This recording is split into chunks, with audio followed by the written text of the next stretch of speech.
আসসালামু আলাইকুম। আমি আজ গভীর শোক ও ব্যথিত হৃদয় নিয়ে এই কথাগুলো বলছি। সাম্প্রতিক সময়ে বাংলাদেশ বিমান বাহিনীর প্রশিক্ষণ বিমানের দুর্ঘটনায় ঢাকার একটি স্কুলে বহু শিশু শিক্ষার্থীর মর্মান্তিক মৃত্যু হয়। এই দুর্ঘটনা শুধু একটি স্কুলের জন্য নয়, পুরো জাতির জন্য অপূরণীয় একটি ক্ষতি।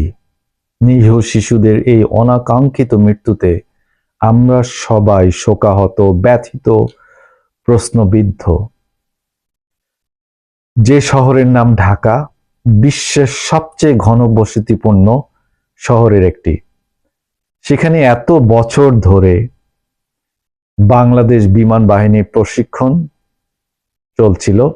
এটি একটি ভয়ানক ভুল সিদ্ধান্ত। বিমান ঘাঁটি, প্রশিক্ষণ উড়ান, বিমানের মহড়া, এগুলো মানুষের বসতির অনেক দূরে ফাঁকা এলাকায় এবং উপকূলীয় দ্বীপ অঞ্চলে হওয়ার কথা।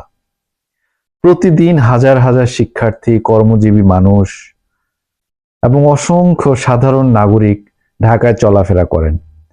এই শহরের ভিতরে কোনোভাবে যুদ্ধ বিমানের প্রশিক্ষণের জন্য উপযুক্ত নয়।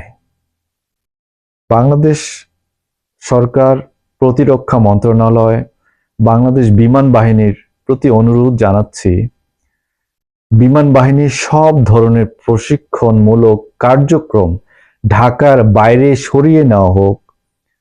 বাংলাদেশের দক্ষিণাঞ্চল যেমন ভোলা, পটুয়াখালী, সন্দ্বীপ, হাতিয়া, এসব অঞ্চলে অনেক ফাঁকা দ্বীপ, বিস্তীর্ণ সমুদ্র এলাকা রয়েছে, যেগুলো বিমান বাহিনীর প্রশিক্ষণের জন্য অনেক নিরাপদ এবং উপযুক্ত। আজ আমি এই প্রতিষ্ঠান ও দেশের প্রতিটি হৃদয়বান মানুষ সবাই একসাথে সবাই শোক প্রকাশ করছি এবং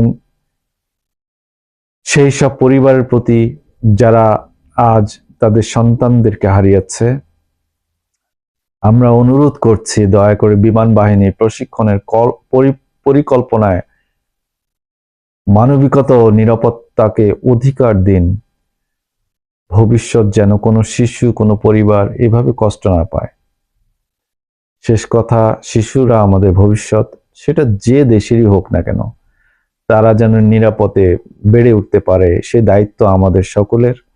আল্লাহ যেন শহীদ শিশুদের জান্নাত দান করেন এবং তাদের পরিবারের প্রতি ধৈর্য ও শান্তি দেন। ইন্না লিল্লাহি ওয়া ইন্না ইলাইহি রাজিউন।